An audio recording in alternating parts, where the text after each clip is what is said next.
Michael, we're nearing the start of the season, of course, after a long build-up with the new coach. Confident everything's in place to kick off nicely? Yeah, I think so.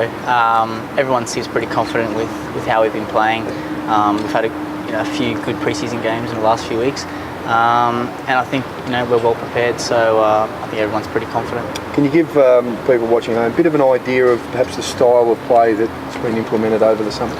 I mean, it's basically been a complete change, and I've come in a bit late, so it's hard for me to comment on what happened at the start of pre-season. But from what I've seen, it's a very attractive style of football that the coach wants to play, and that's always a positive for a player. You always want to be in a team that plays some good football. So hopefully week by week we get better and better.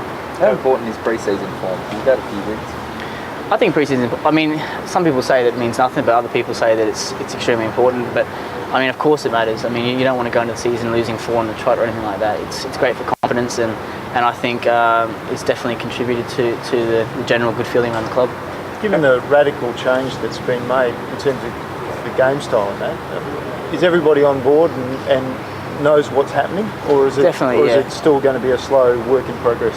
It is going to be a work in progress, of course, because we're overhauling the team style of play. But everyone's definitely on board for what's going on at the club, and everyone's very positive about what we're trying to do. So that's an extremely important factor, and I think it's going to put us in a kind of good position for the rest of the season if everyone's working hard week by week towards the same goal.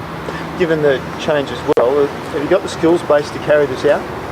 Definitely, yeah. I think we've got a extremely talented group of boys, and more importantly we've got some really good depth this year as well. So I think the coach has been pretty happy with the development that we've kind of had over the last couple of months, and like I said, I think throughout the season it'll just get better and better. How's your fitness after missing last week?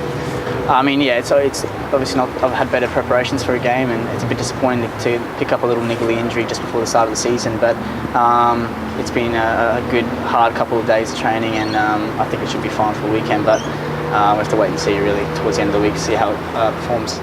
When do you think you'll know if you're ready to go? I'm not sure. This fingers crossed that everything goes good day by day, and we'll assess it as the week goes on. But if I'm not fit to play, then someone will be just as capable of coming in my place. And like I said, that's one of the best things about our squad this year is everyone can play.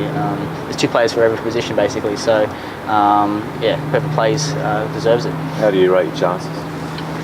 I'm hopeful. I'm always hopeful. So I don't want to even think about missing the game. So at the moment, it's just training as hard as I can and putting my hand up to be in a starting 11.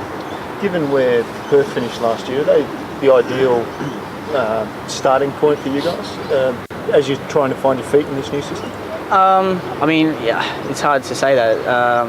I don't want to underestimate any team. There's been a massive pre-season, really long, and everyone's recruited a lot of players. So a team this year can be completely different to a team last year, and I think it didn't really matter who we played against for the first game. It's just about us being ready, and we're not really concentrating on the other team too much. How's Brent McGrath settled into the group, and do you think he's done enough to get a spot in the starting 11? Good. No, he's integrated really well into the squad. He's a good guy as well, so that's always important too. But I can't comment on the first 11. That's up to the coach, and we'll see on Sunday who he chooses, I guess. What are you expecting from Perth, because they've changed their game as well, according to be honest, Jacob? I really don't know much about Perth this year. I've obviously read a few good things about them. They're doing quite well, but we're not. We're taking every game like it's been a final at the moment because it's the start of the season, and we all want to keep our spots for the rest of the season as well. But I think the coaching staff will have some footage put together, and we'll be able to see how they play, and that's important for us too. What are your goals personally this year? Obviously, trying to get back into the Socceroos squad. That's always a goal for me. But this season has to be for me about playing regularly, staying injury free, and just playing well week in, week out. And then if you can do that, then hopefully everything else falls into place.